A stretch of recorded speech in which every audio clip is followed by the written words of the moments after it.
Courtney Mims with Inside the Gators.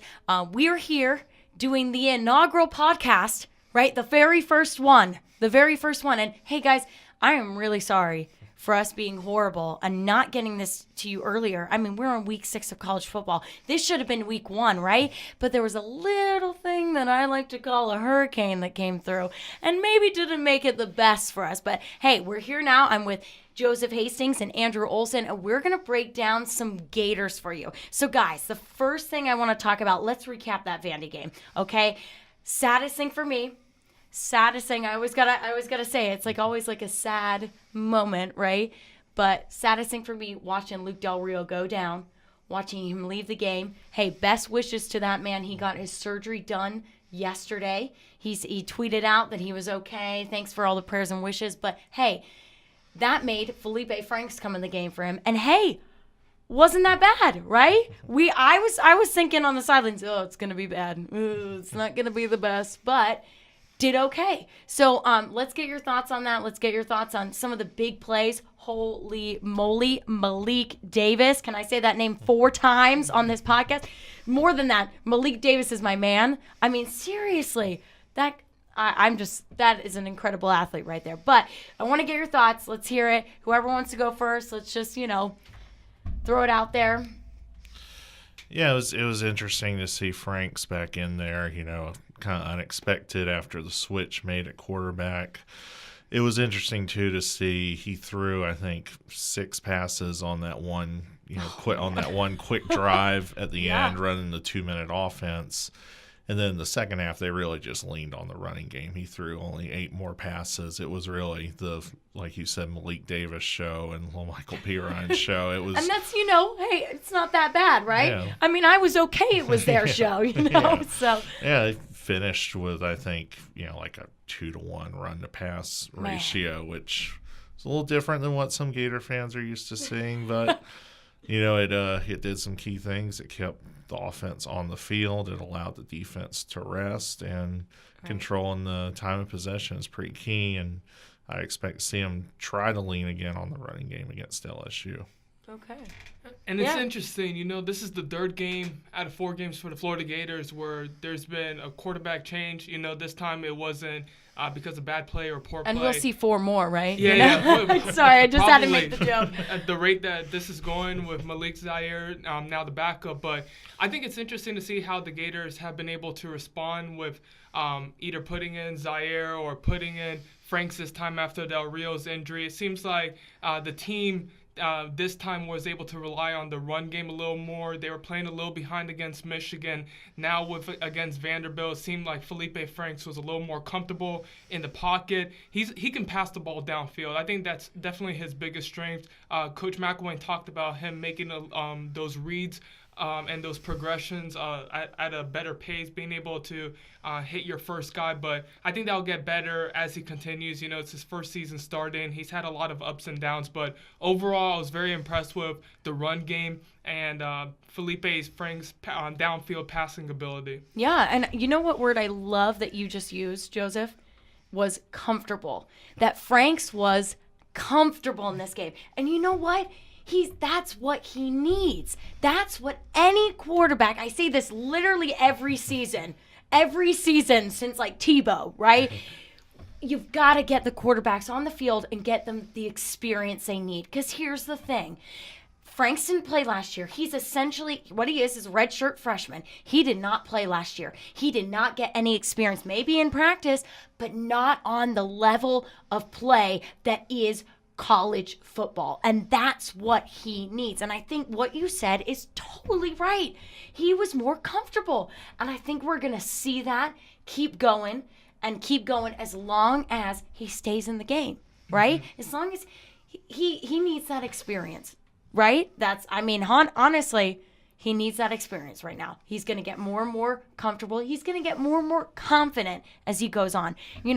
So I really like that you said that. But let's put Vandy behind us, right? Now Gators are 3-0 in SEC, right? That's correct, right? Courtney's not just spouting off random facts here.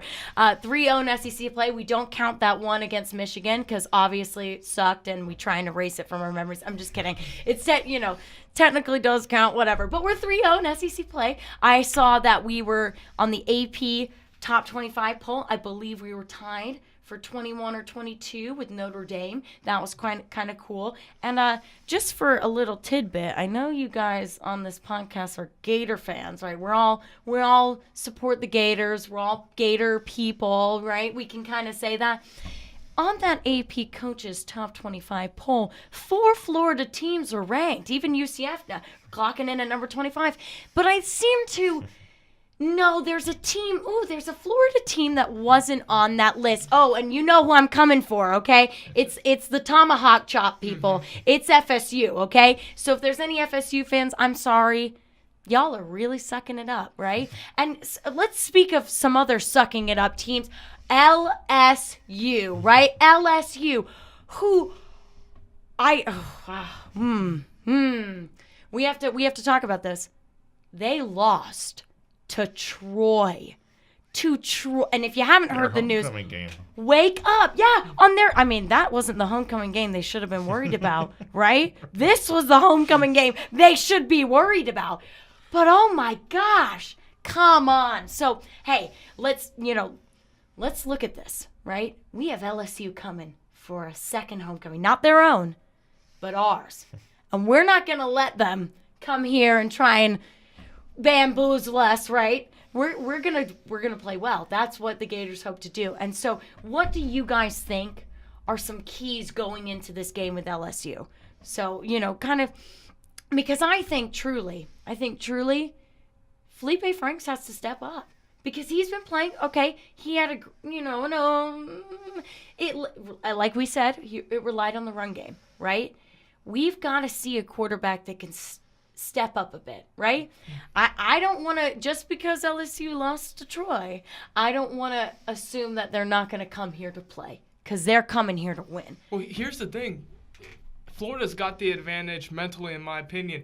LSU lost against Troy, as you mentioned. They also got blown out by Mississippi State. That was unbelievable. And then last year, too, after, the Hurricane Matthew, I believe it was, pushed the game to Baton Rouge, and then the Gators went there and they had that great stop at the goal line at the end. Yeah. I mean, the Gators have the mental advantage over LSU. Everyone thought when LSU was going into the season that Ed Orgeron was going to be able to take this team to a new high, maybe be able to win the SEC East there. But now it looks like the Gators are kind of in control here. We got 3 straight wins. We're feeling really good about ourselves. 3 straight SEC wins, nonetheless. Right. I think the Gators have the advantage in this game. What do you feel? I mean, this is a question for Andrew, too, because I believe you went to the Monday press conference today, and you probably heard the news that Max said Tyree Cleveland, as of right now, would not be playing for Saturday. Right. Would not, as of right now. Now, that could change.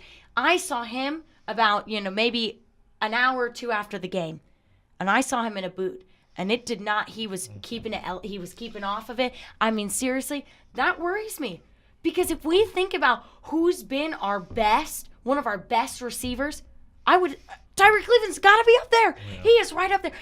If we thought Antonio Callaway leaving was bad, think about not having Tyree Cleveland now. Oh gosh, I'm like, stressing me out a bit. So Andrew, what do you think about that? You're down Callaway and Cleveland. You're down your top 2 receivers in talent. You're down the 2 established vertical threats. I think that's the biggest worry. Is I haven't seen Josh Hammond or Freddie Swain show that they can be real vertical threats. Oh, no. They can catch the ball, and the route can sometimes get them open down the field, but they're not the same as they're also a little. Cleveland I and feel Callaway. like they're just not as. What's the word? It's like. I think that Tyree Cleveland and Callaway were also. They have just an athleticism about them. They can book it down the field. They can turn around and they can catch the ball. They have a beautiful, just the way that they do it. I don't think, and now maybe we could see it, maybe, but I agree with you. I don't think Freddie Swain has that ability. like they do. We haven't seen it yet. We haven't seen it yet, exactly. I mean, maybe, maybe this is his breakout game, Yeah. Or maybe this is, a career game for Josh Hammond, who had 3 receptions each in the first 2 games and then it's just put up zeros in the next 2. So that's a little different. We know Dre Massey can turn on the speed, but, he's more of a slot guy. We know Tony can get down the field, but, of course, they're working him at quarterback I now, know. But that's the thing. I mean, well, I think that's kind of crazy that they're doing that. That's a whole nother topic that we could talk about for 30 minutes because, Tony shows up. He shows up to play. And I thought, there's a couple players on this team that and I'm like, wow, Kadarius Toney, freshman, he is going to be a wonderful asset. But if you keep playing him in 6 different positions, I don't know if he's going to get... I don't know how it's going to solidify one. And I'm not saying he's not a great athlete because I think he is. I think he's so talented. And as a freshman, oh my gosh, it's just incredible. So I don't know if he's going to solidify a position by moving around. And I don't know. Something coaches talk about. Yeah. They try to limit the mental, overload. They're trying not to put too much on his plate, but they've got him playing 2 positions. So. Oh, yeah. And I assume they're going to add one more to that. I mean, who Punt knows? returners, possibly. Yeah, who knows? Because here's the thing. Right now, he is the only person on the roster listed as athlete. And if, for the people that don't know, because I'm going to put it out there anyways, for people that don't know, if you're listed as athlete on the roster, you're basically, and I'm not sure if we're allowed to say the full thing, but you're basically a BA player. You're basically one of those people that can play multiple positions, that you can do it, right? You can. So I always talk about it with my dad. I'm like, oh yeah, they're an athlete, with the wink, because, well, they are. They can do multiple things. But, it's one of those things where it kind of makes you feel like, does Florida really know what they're doing? Sometimes. Really, I have to bring it up. And I know some people are going to fillet me very badly. Please do not stick me with a pitchfork. But seriously, sometimes I think, do you guys know what you're doing? Like, do you guys kind of and I mean, I kind of agree with the fan base on this one. I don't know what Doug Nussmeier is doing. Whew, I do not. That is one I cannot fathom. I just do not know. It's bad when on a 2nd and 10, everybody sees the run coming. I mean, our members on our message board, it's a 2nd and 10. Here comes a run. Oh yeah. To set up 3rd and long, which is not desired. No, definitely not desired, not wanted. Let's kind of switch a little bit. Let's talk about, because I think this is something that people kind of want to hear. We know Del Rio's out, right? Probably, I don't want to jinx it or anything, knock on wood, probably going to be out for the rest of the season. I mean, he had a surgery. Hopefully all went well. But, and this is not solid fact. I have no idea, by the way. I don't know Luke Del Rio. Don't have a direct hotline to the hospital. I don't know. But, so we're probably going to see Franks, right, as the starter for who knows how long, because it's probably going to change. But, it's going to come out with a starting lineup, and on Friday it's going to be, oh, no, Tony's definitely playing quarterback. And I'm like, oh, okay, well, or Zaire or someone. But let's kind of talk about that. What does Franks bring to the table in terms of, here's the thing, he has a great arm, right? We know that. That's I'm sure the fans on the message boards could tell us that, right?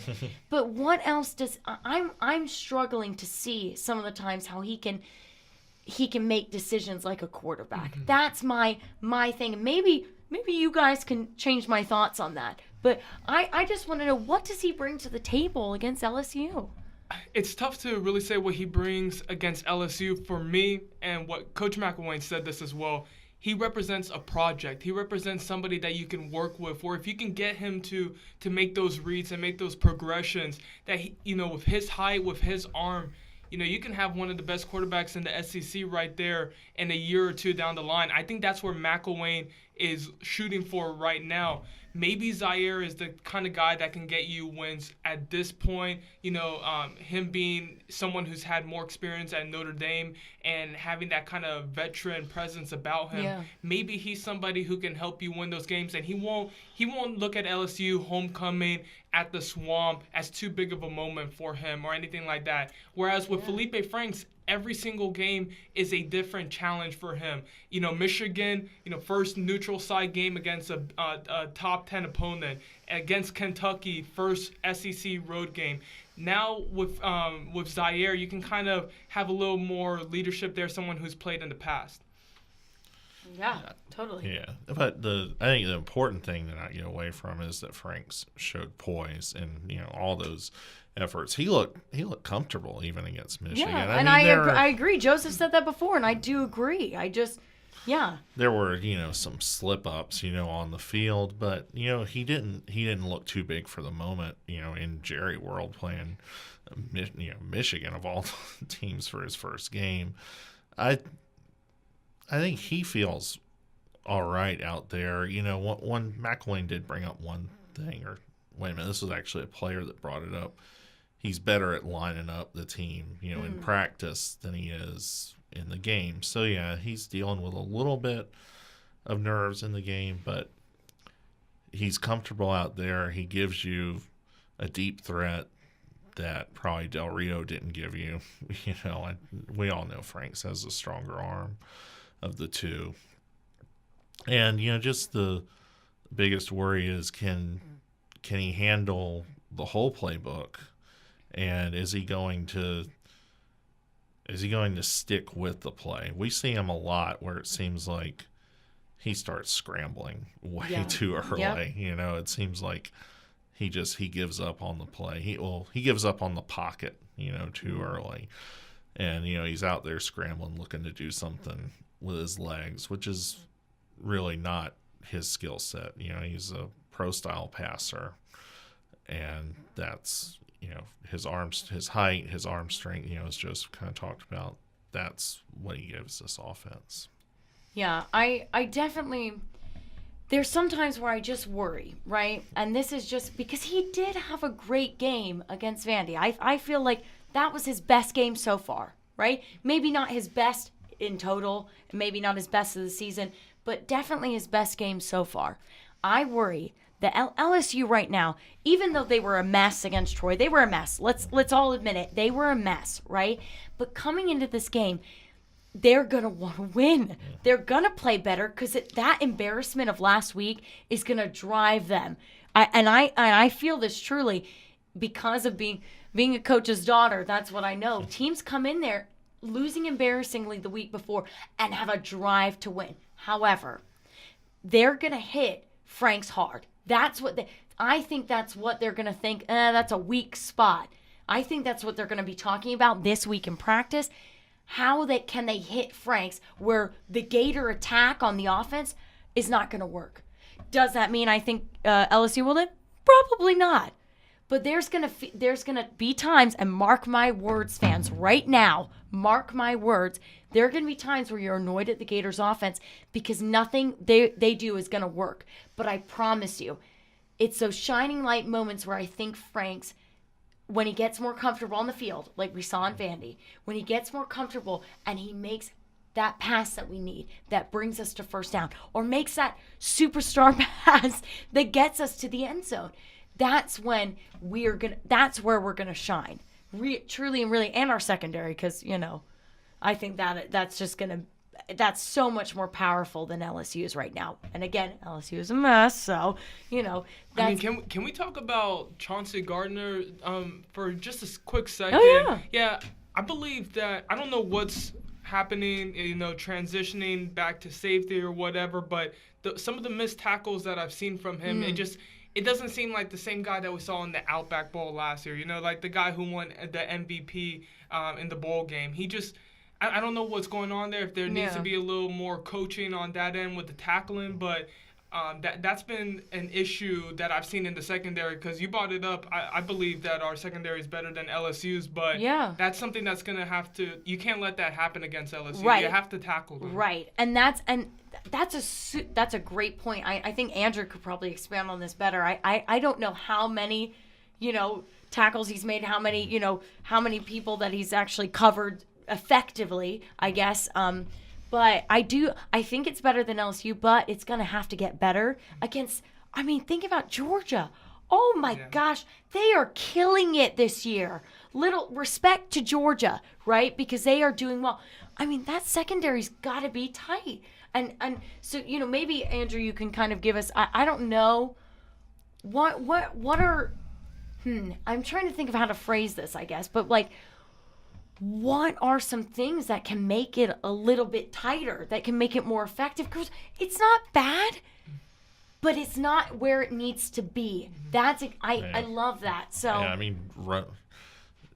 run stopping has been a huge issue with this secondary. Right. They can cover passes. Henderson, Wilson, Dawson. These guys have shown they can cover one-on-one. But Chauncey. He's struggling to tackle running backs, and part of that's on the linebackers, that now the safeties are being asked to do more. They had the benefit last year playing behind Jerry Davis and Alex Anzalone, two elite linebackers who are on NFL rosters now, and David Reese and Courtney Joseph just aren't quite there yet. They may get there one day.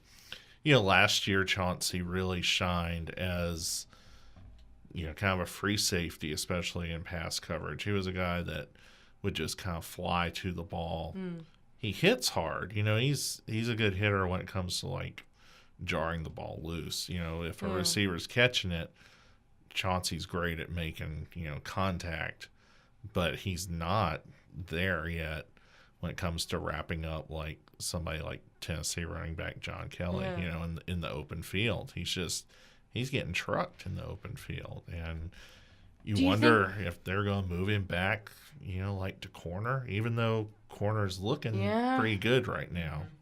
It's surprising to think that Gardner, one of the highest rated recruits of his class, could be a rotation guy with freshmen, but they got to try something else. Do you think it's the lack of it? Because you mentioned guys that are on NFL rosters right now, right? You mentioned guys with experience. Do you think maybe it was that chemistry of that team that made Chauncey stand out more?